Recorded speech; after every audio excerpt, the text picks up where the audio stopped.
জয় যিশু সবাইকে।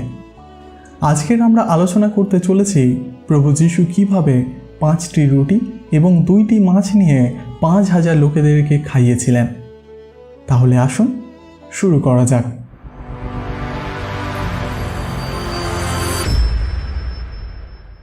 বাইবেল আমাদেরকে বলে একদিন যীশু খ্রিস্ট নৌকায় উঠে একটি নির্জন স্থানে যাচ্ছিলেন।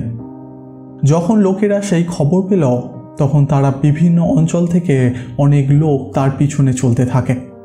যখন যীশু সেই ভিড়কে দেখলেন তখন তাদের প্রতি করুণাবিষ্ট হয়ে তিনি তাদের সমস্ত অসুস্থতা থেকে তাদেরকে সুস্থ করলেন। আর তারা সন্ধ্যা পর্যন্ত তারা সবাই যীশু খ্রিস্টের কাছেই রইলেন। কিন্তু যখন সন্ধ্যা হতে লাগলো তখন তার শিষ্যরা তার কাছে এসে বললেন, হে প্রভু, রাত হতে যাচ্ছে, লোকদিগকে বিদায় করুন, যেন তারা আশেপাশের গ্রামে গিয়ে তাদের নিজেদের জন্য খাবার কিনতে পারে। কিন্তু যীশু তাদেরকে বললেন, এদের যাওয়ার প্রয়োজন নেই, তোমরাই এদেরকে খাবার দাও। তখন ফিলিপ যীশুকে বললেন, হে প্রভু, আমরা এদের জন্য কোথা থেকে এত খাবার আনব? এদের জন্য তো 200 শিখির রুটিও যথেষ্ট হবে না। তখন পিতরের ভাই আন্দ্রিয় যীশুকে বললেন, এখানে একটি বালক আছে যার কাছে 5খানা রুটি এবং 2টি মাছ আছে।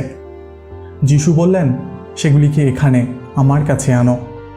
আর যীশু লোকদিগকে ঘাসের ওপর বসিয়ে দিতে বললেন। যখন সেই 5টি রুটি এবং 2টি মাছ যীশুকে দেওয়া হয়েছিল তখন যীশু সেটিকে স্বর্গের দিকে তুলে পিতাকে ধন্যবাদ দিলেন এবং রুটি কয়খানি ভেঙে শিষ্যদিগকে দিলেন, যাতে তারা সমস্ত লোকদিগকে দিতে পারে।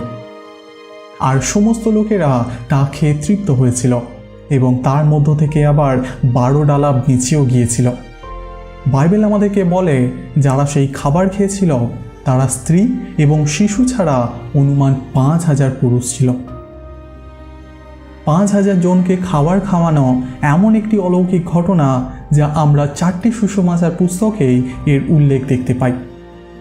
আসুন আমাদের ত্রাণকর্তা যীশু খ্রিস্টের দ্বারা সম্পাদিত এই মহান অলৌকিক ঘটনার তাৎপর্যের মধ্যে গভীরভাবে ডুবে যাওয়া যাক। হাজার হাজার লোক প্রভু যীশু খ্রিস্টের পিছনে চলত, কারণ তারা দেখেছিল যে যীশু অদ্ভুত অদ্ভুত কাজ করত। তারা যীশুর কথাকে শুনতে আর তার কাছ থেকে সুস্থ হওয়ার জন্য তথা তাকে দেখার জন্য তার পিছনে চলত। সেই দিনেও এমন হয়েছিল, লোকেরা হাজার হাজার সংখ্যায় তার পিছনে এসেছিল, যাদের মধ্যে যীশু অনেক আশ্চর্যের কাজ করেছিলেন।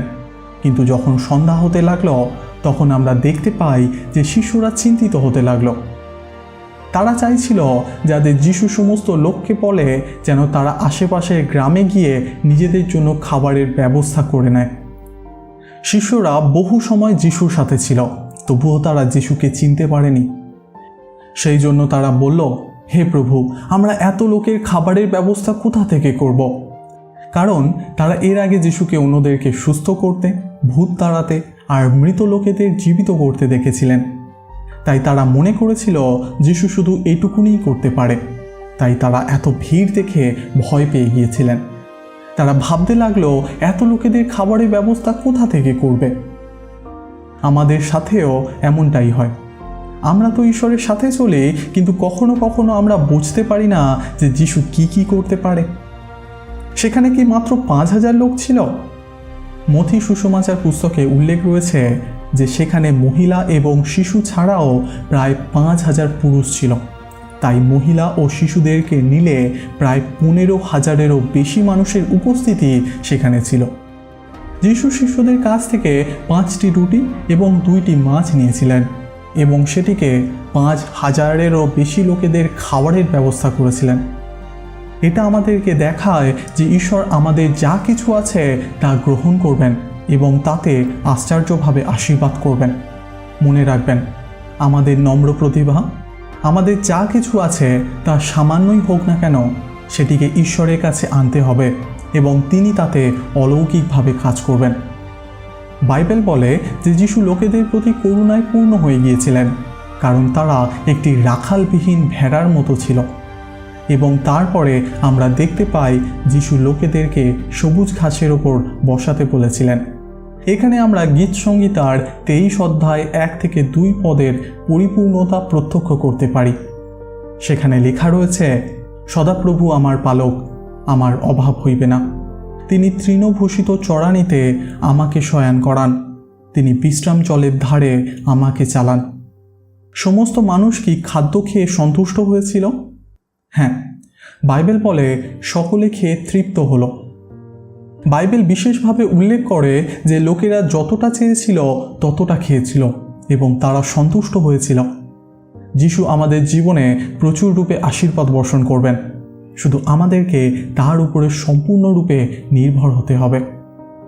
ওই রুটি এবং মাছ তখনই বৃদ্ধি পেয়েছিল যখন সেটিকে যিশুর কাছে নিয়ে আসা হয়েছিল। যদি আমরা নিজেদের ঘরের সমৃদ্ধি চাই, তাহলে আমাদের পরিবারের ইনকাম এবং সমস্ত বিষয়বস্তুকে যিশুর কাছে আনতে হবে। বন্ধুরা, যখনই আপনাদের পরিবারে কোনো অর্থ আসে, সেটিকে খরচ করার আগে যিশুর কাছে নিয়ে আসুন এবং সেটার জন্য যিশুকে ধন্যবাদ দিন। আর যিশুর কাছে প্রার্থনা করুন যেন এই অর্থের ওপরে যিশুর আশীর্বাদ যেন সব সময় থাকে, এটা যেন ভুলভাবে ব্যয় না হয়। যখন আপনি যা কিছু ইনকাম করেন তার প্রথম অংশ সবার প্রথমে যখন প্রভুকে দেবেন, তখন আপনি দেখবেন যে আপনার ওই সামান্য অর্থে ঈশ্বর কতটাই না আশীর্বাদ করবেন। আপনার কাছে ওই সামান্য অর্থ আপনার জন্য অনেক হয়ে যাবে।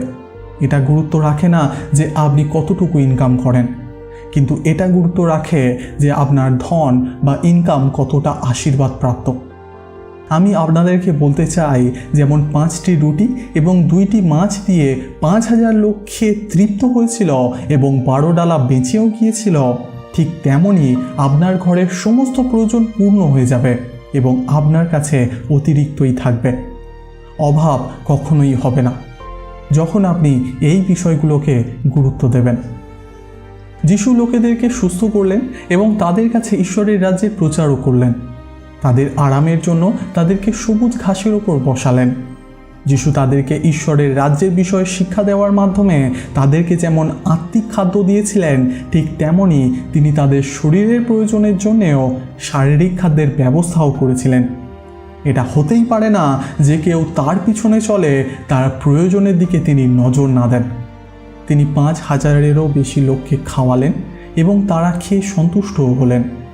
মেষপালক যেমন মেষেদের খাবারের প্রয়োজন পূর্ণ করে, তাদের দেখাশোনা করে, মেষেদেরকে যেমন সঠিক পথে চালনা করে, ঠিক একইভাবে যিশু ভালো মেষপালকের ভূমিকা পালন করলেন, কারণ যিশুই হলেন মেষপালক আর আমরা হলাম তাহার মেষ।